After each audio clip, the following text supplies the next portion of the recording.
Selamlar, yepyeni bir Teknosta videosuyla karşınızdayım. Bu videomuzda sizlerle birlikte Realme 360 derece Full HD güvenlik kamerasını inceliyoruz.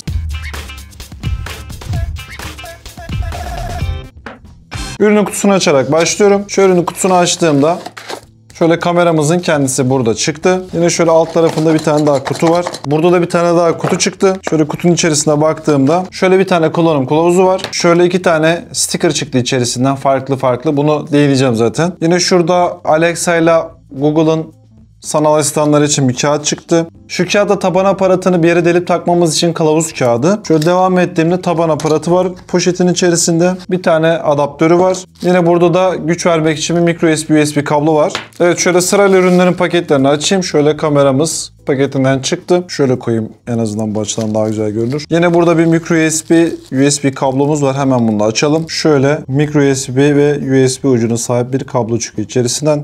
Yine burada taban bağlantı aparatımız var. Bunu videoda muhtemelen kullanmayacağız bir yere sabitlemeyeceğimiz için, ama yine de ben şöyle açayım göstereyim. Şöyle şu açıdan bakarsak içerisinden şöyle iki tane vida çıktı. Şöyle görünüyor muhtemelen. 2 tane dübel çıktı. Bu arada ben bunu daha önceden araştırdım. 5 milimlik matkap ucuyla delip takabiliyorsunuz direkt dübelleri. Şöyle de bir taban aparatı çıktı. Bu da direkt kameranın şu alt tarafındaki yere kilitleniyor. Şöyle taktığımızda buraya sabitleniyor, duvara falan böyle monte edebiliyoruz. Şu stickerlar da kameranın ön tarafına yapıştırmak için kullanılıyor. Şöyle bir tipi olduğu için arkadaşın ön tarafa sticker takıp böyle astronot vesaire bıyık falan koyup bir şeyler yapabiliyoruz. Bunları da böyle komik düşünmek için yapmışlar sanırım. Evet, ürüne kısaca kutu içeri bu şekilde. Ürünü çalıştırıp devam edelim. Ürünü çalıştırmak için öncelikle şu hafıza kartını yuvasına takmamız lazım. Çünkü elektrik verdiğimizde buradaki eksenlere çok dokunamıyoruz kalibrasyona bozulmaması için. Şu açıdan gösterirsem bunun SD kart girişi tam şu altta, micro SD kart girişi şurada bir yeri bulunuyor. Bu hafıza kartını alıp şu şekilde, şöyle yönünü göstereyim. Şu şekilde buraya monte ediyoruz. Böyle biraz boğazdan açıp takıyormuş gibi oluyor ama. Evet, şöyle hafıza kartını yerine taktım. Hafıza kartını taktıktan sonra da şu alt tarafında güç giriş portu var. Onu da şu açıdan göstereyim. Şu micro USB kabloyu direkt şuradaki yerden şöyle geçirip şurada bir tane micro USB portu var. Bayağı değişik yapmışlar. Şu şekilde yerine bir tutturayım. Şu şekilde yerine koyduktan sonra bunu şöyle ittiriyoruz ve burası hazır hale geliyor. Bu arada taban bölümü döndüğü için şurada buraya tam oturtmamız gerekiyor, yoksa kablo şuraya falan sürterse dönmesini engelleyebilir. Bundan sonraki aşamada da sadece ürünü prize takıp kurulumunu gerçekleştireceğiz. Şöyle ben prize taktım. Evet, şu an ürün çalışmaya başladı. Çünkü ön tarafına led yanıyor şurada. Şöyle ürünün ön tarafındaki ledden görebiliyoruz. Ürün çalıştı. Şu an herhangi bir kurulum yapmadığımız için sadece ışık yanıp sönüyor. Eşleşme modunun olduğunu belirtiyor.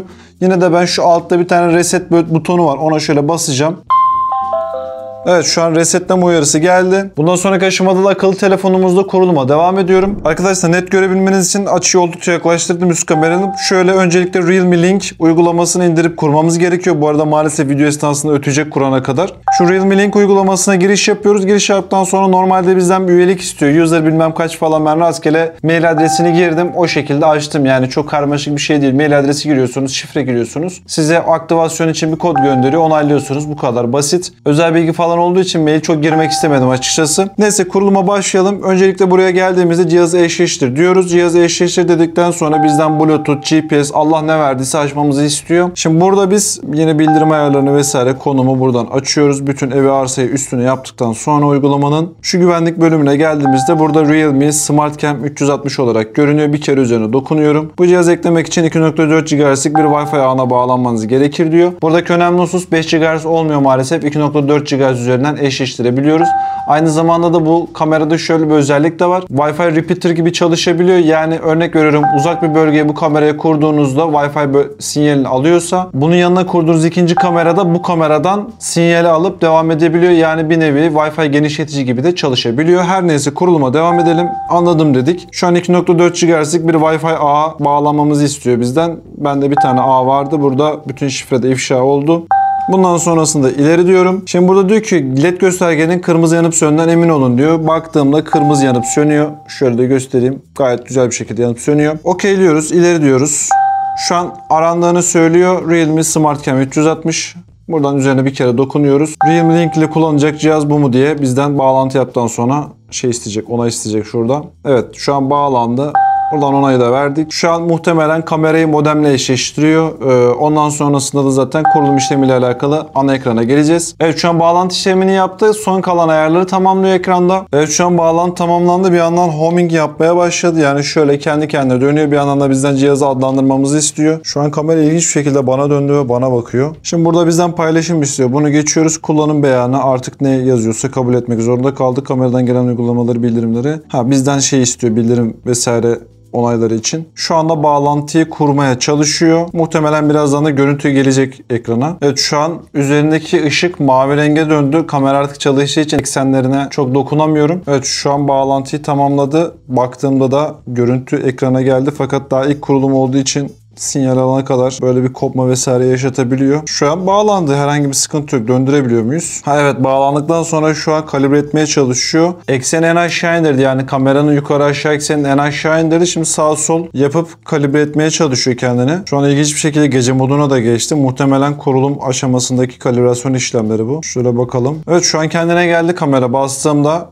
şöyle döndürebiliyorum kamerayı. Şöyle yukarı doğru açığa aldığımda da muhtemelen ekranda da görünüyor. Bakalım tam görünüyor muyuz? Aynen. Bu arada muhtemelen donmasının sebebi şu. Kameraya bağlanınca fark ettim. Kameranın tarihi 1970 falan olarak görünüyordu. Yani sıfırdan kurduğumuz için. Şu an bütün veriler akıllı telefondan çektiği için kurulumla alakalı gün, tarih, saat vesaire diğer kalibrasyon bilgileri muhtemelen bundan dolayı bu şekilde bir donma yaptı ama şu an herhangi bir sıkıntı yok. Bastığımda bütün hareketleri rahat bir şekilde yapabiliyor. Şimdi kurulumu yaptık. Uygulamanın üzerinde neler var? Çok hızlı şekilde bunları da deneyelim. Aynı zamanda kameranın özelliklerinden buradan da bahsedeyim. Cihazı kurup uygulamaya girdiğimizde görmüş olduğunuz gibi burada canlı görüntüyü şu şekilde görebiliyoruz. Burada bir kapatma butonu var. Bastığımızda kamerayı kapatıyor. Şöyle bastığımızda kameranın komple kafası aşağı iniyor. Bildiğiniz küsmüş çocuk gibi şu şekilde aşağı iniyor. Şu an kamera kapalı bilgisini de buradan veriyor. Yine aynı şekilde şu makasa bastığımızda, makas gibi olan şeye bastığımızda fotoğraf çekiyor. Yine bunun yanında video kaydını aynı şekilde alabiliyoruz. Dilersek manuel olarak da burada görüşme butonu var. Kamerada hem hoparlör hem de mikrofon bulunduğu için akıllı telefondan kamera üzerinden çift taraflı görüşme yapabiliyoruz. Yani kamera üzerinden oradaki izlediğimiz kişiyle görüşebiliyoruz, konuşabiliyoruz. Aynı şekilde onun sesi de bize gelebiliyor. Buraya bir kere bastığımda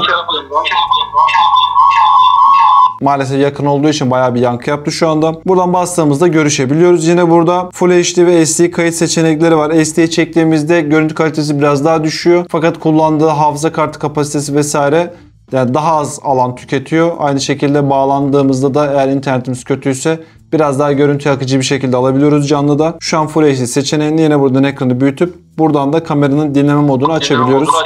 Şöyle bastığımda da dinleme modunu açtı daha demin. Yankı yaptığı için şu an açıp gösteremiyorum. Altta bunun kameranın kontrol bölümü var. Buradan bastığımızda sağa sola şöyle döndürüp etrafı gözlemleyebiliyoruz. Şu an stüdyodaki bütün ışıkları gördü. Fazla da kör etmeyelim, şöyle çevirelim. Evet, şu an öyle ayarladım rastgele. Şimdi sol tarafta uyarılar bölümü var. Burada herhangi bir hareket olduğunda buradaki bildirimleri görebiliyoruz. Şu an mesela yaptığı kayıtları gösteriyor. Beni gördünmüş, insan olarak yazmış buraya. Yine ses duyduğunda bir ses olduğuyla alakalı kayıt yapmış. Yani aynı zamanda hem sesi hem de bir insan vesaire geçtiğinde bunları ayrı ayrı algılayıp size bildirim verebiliyor. Zaten türlere baktığımızda hareket, insan, ses olarak burada ayrıca görebiliyoruz. Yine tekrar oynat bölümünde burada çizelge şeklinde bir zaman, tarih, saat üzerinden buradan görüntüleyebiliyoruz aynı şekilde. Yine kontrol bölümünden bahsetmiştik. Ana bölüm. Burada yine fotoğraf bölüm var. Benim daha önce çektiğim görüntüler falan var. Bu arada kamerada takip özelliği de var.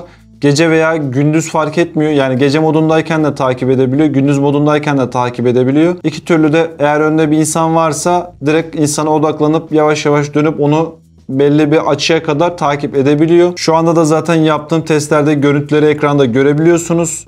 Hem ışıkta hem de karanlık ortamda test ettim. Karanlık ortamda da çekimi gayet güzel. Üzerinde infrared ledleri olduğu için de gayet iyi bir şekilde gece halinde de siyah beyaz da olsa güzel bir şekilde çekim yapabiliyor sıfır ışık ortamında. Evet, uygulamaya tekrardan dönersek görmüş olduğunuz gibi şurada çok kanallı bir seçenek var. Eğer birden fazla kamera bağlarsak da bu güvenlikçilerin falan ekranındaki gibi böyle bütün kamera görüntülerini burada görebiliyoruz. Şu sağ üst köşede de 3 nokta var. Buraya dokunduğumuzda da burada işte programlar vesaire, durum göstergesi, hareket takip. Mesela bunu bastığımızda şu şu an hareket modunu aktif hale getirdik. Yine görüntü ayarlarını buradan yapabiliyoruz. Aynı şekilde uyarı ayarları vesaire buradan planlayabiliyoruz hangi saatlerde aktif olmasını istersek. Yine burada hafıza kart ayarlarımız var. Şu an o kadar kurcaladık ettik. 690 MB bir alan harcamış. Bu tabii ki bizim şu an daha önceki içeriğine attığım kayıtlar da dahil. Şu an muhtemelen elimi gördüğü için şu an ona odaklanmaya çalışıyor. Yine buradan pan tilt kalibrasyon yapabiliyoruz. Bu kalibrasyon olayı açılıştaki o yaptığı humming dediğim yani o kalibrasyon olayının aynısı manuel olarak da buradan yaptırabiliyoruz. Bu olay kameranın açılışta yaptığı kalibrasyon olayının aynısı buradan da manuel olarak yaptırabiliyoruz. Yine alt tarafta cihazı paylaşabiliyoruz. Yani farklı kullanıcılar varsa görmesini istediğimiz ev içerisindeki ailemizden başka kişiler de izlemek istiyorsa örnek veriyorum. Buradan paylaşabiliyoruz. MAC adres, cihaz yazılım güncellemesi, yardım ve yasal bilgi gibi seçenekler devam ediyor. Kısaca uygulama üzerindeki seçenekler de bu şekilde. Basit şeyleri buradan rahatlıkla hızlı bir şekilde yapabiliyoruz. Aynı zamanda nerede olursak olalım, dünyanın öbür ucunda bile olsak